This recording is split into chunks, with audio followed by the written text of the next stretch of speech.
திருப்பூர்ல இந்த ஆறு மாசுபட்டால் பாதிப்பு எங்க வரைக்கும் போகுது? சென்னை வரைக்கும் போகுது. அப்போ தடுக்க வேண்டிய யாரு? அரசு. 10,000 கோடி ஒதுக்கீடு செய்ய வேண்டும். ஆனா ஸ்டாலின் அவர்கள் இது வரைக்கும் என்ன பண்ணிருக்காரு தெரியுமா? அவருக்கு தெரிஞ்சது ஒண்ணுதான். வெள்ளம் வந்தாலும் என்ன பண்ணுவார் ஸ்டாலின் அவர்கள்? கடிதம் எழுதுவார். வறட்சி வந்தாலும் கடிதம் எழுதுவார்.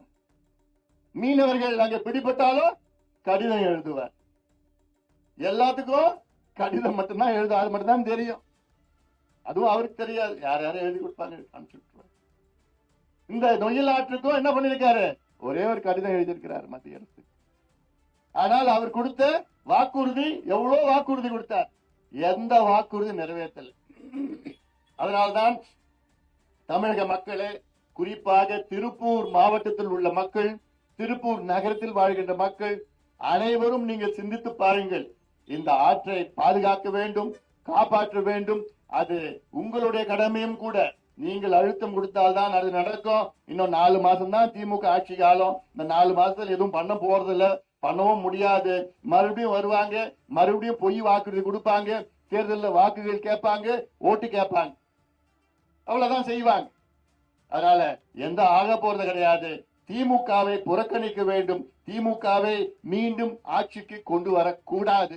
இந்த முடிவை திருப்பூர் நகரத்தில் மட்டுமல்ல, திருப்பூர் மாவட்டத்தில் உள்ள அனைத்து மக்களும் இங்க இந்த நல்ல முடிவை எடுங்கள். நீங்க எடுத்தாக வேண்டும். காரணம், இது போன்ற ஆறுகளை நாம் பாதுகாக்க வேண்டும். நம் வருங்கால சந்ததியினருக்கு நல்ல ஆறுகளை நாம் விட்டு செல்ல வேண்டும். இயற்கை வளங்களை நாம் பாதுகாக்க வேண்டும். நீர் மேலாண்மைக்கு முக்கியத்துவம் கொடுக்க வேண்டும்.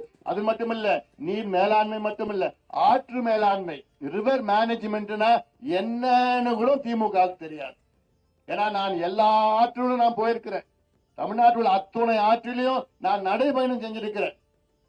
தாமிரபரணி பாதுகாக்கும் 2 நாள் நடைபயணம், வைகை ஆற்றை பாதுகாப்போம் 2 நாள், காவிரி ஆற்றை பாதுகாப்போம் 3 நாள், பாலாற்றை காப்பாப்போம் 2 நாள், அத்திக்கடவு அவிநாசி திட்டம், தோனி மடு திட்டத்திலிருந்து எல்லா திட்டத்தையும் சமீபத்திலோட நான் தாமிரபரணி ஆற்றுக்கு போய் பார்த்தேன்.